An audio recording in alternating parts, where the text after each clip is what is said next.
s'est assis pour boire un café. Il est reparti avec une chaise en pleine tête parce qu'il était juif. C'était en France en 2025 à Neuilly.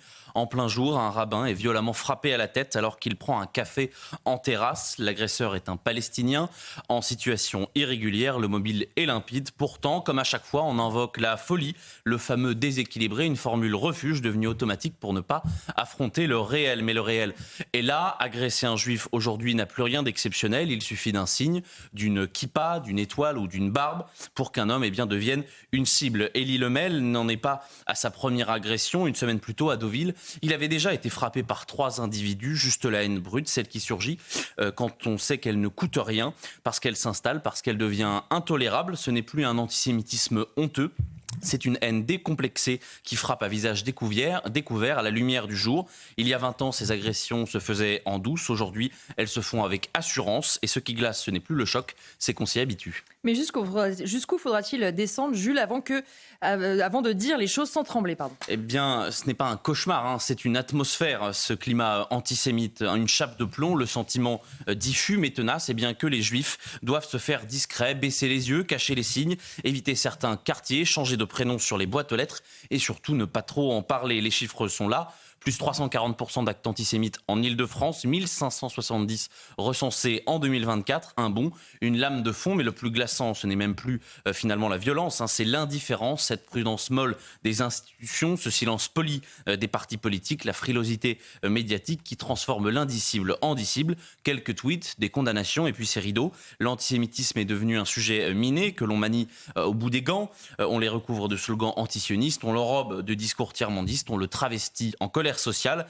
et pendant ce temps il se répand et agresse. Il y a une génération, on jurait plus jamais ça. Aujourd'hui, les mêmes regards fuyants, les mêmes non-dits, les mêmes excuses reviennent comme un mauvais remake de l'histoire. Résultat, les juifs sont seuls à dénoncer, seuls à trembler, seuls à protéger leurs enfants, leurs synagogues et leurs écoles. L'antisémitisme n'est plus une haine marginale, c'est un climat inversé où ceux qui frappent relèvent la tête et où ceux qu'on frappe la baisse et où le silence des autres fait office d'assentiment. Mais si l'antisémitisme prospère, c'est aussi parce que certains le légitiment à demi-mot. Oui, l'antisémitisme est loin d'être résiduel. Pour reprendre les mots de Jean-Luc Mélenchon, un rabbin frappé à Neuilly, une kippa arrachée dans le métro, des étoiles taguées sur les murs d'une école juive, des cortèges où l'on crie l'intifada en plein Paris. Voilà notre présent et peut-être déjà notre futur. Ce ne sont pas des faits isolés, ce sont les signes d'un basculement.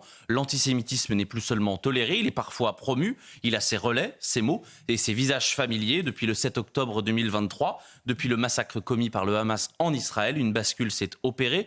La compassion a duré à peine 24 heures, puis les morts israéliens ont disparu, puis les juifs sont devenus des suspects, sommés de se taire, sommés de se justifier, sommés de disparaître du débat public. Dans ce renversement, certains partis portent une lourde responsabilité, à commencer par la France Insoumise. Depuis des mois, LFI multiplie les ambiguïtés, elle installe le soupçon, justifie l'indéfendable et recycle un antisionisme militant qui sert de paravent aux antisémites. Le Hamas devient donc un mouvement de résistance, les victimes deviennent donc des agresseurs et les juifs de France une cible. Ce climat, il ne tombe pas du ciel, il a été préparé, nourri, relayé. La vraie question n'est plus de savoir si l'antisémitisme revient, il est là. Ce qui reste à trancher, c'est ceci: allons-nous continuer à fermer les yeux ou allons-nous enfin agir, expulser les clandestins qui frappent, dissoudre les groupes qui attisent, sanctionner les élus qui flattent l'abject? Une république qui ne protège pas les juifs est une république qui abdique et ceux qui nourrissent cette haine par leur silence ou leur discours devront y répondre politiquement, historiquement et moralement. Merci beaucoup, c'était l'édito de Jules Torres.